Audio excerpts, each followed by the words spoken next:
Il-kap tal-Oppożizzjoni ħabbar li l-Partit Nazzjonalista se jkun qed jippubblika dokument li fih se jagħmel lista ta' żvilupp f'żoni barra mill-iżvilupp ODZ li huma aċċettabbli għalih. Busuttil għamel din id-dikjarazzjoni fil-laqgħa ġenerali tal-Assoċjazzjoni tal-Iżviluppaturi, l-MDA, dikjarazzjoni li għamilha wkoll wara xhur ta' kritika għal kull żvilupp ODZ fejn saħansitra organizza wkoll protesti. Mal-ambjentalisti tal-impressjoni li hu kontra kull żvilupp ODZ minkejja dan mal-iżviluppaturi biddel id-diska.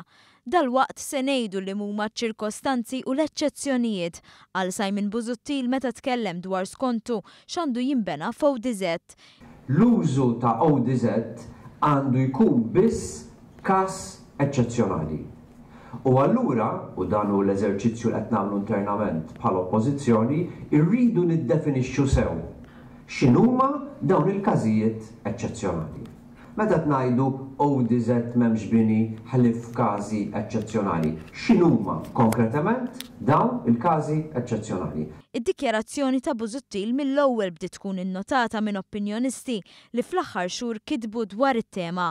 L-opinjonista Josen Kassar kitbet li la darba tibda titkellem fuq eċċezzjonijiet titlef l-argument kollu. Fil-waqt li l-ġurnalista l-Malta Today Rejf il-Vassallo innota kif fil-konvenzjoni tal-Partit Nazzjonalista dwar l-ambjent Busuttil kien iddikjara li m'għandu jkun hemm ebda żvilupp ODZ.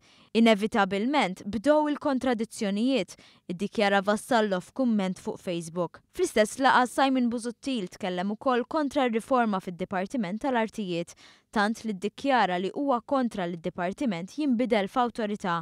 Awtorità li fi kliem persuni midħla sew tal-qasam tal-proprjetà, partikolarment periti messa ilha li saret. L-awtorità kienet proposta li għamel il-Prim Ministru Joseph Muscat bħala parti minn riforma li se ssir fis-settur.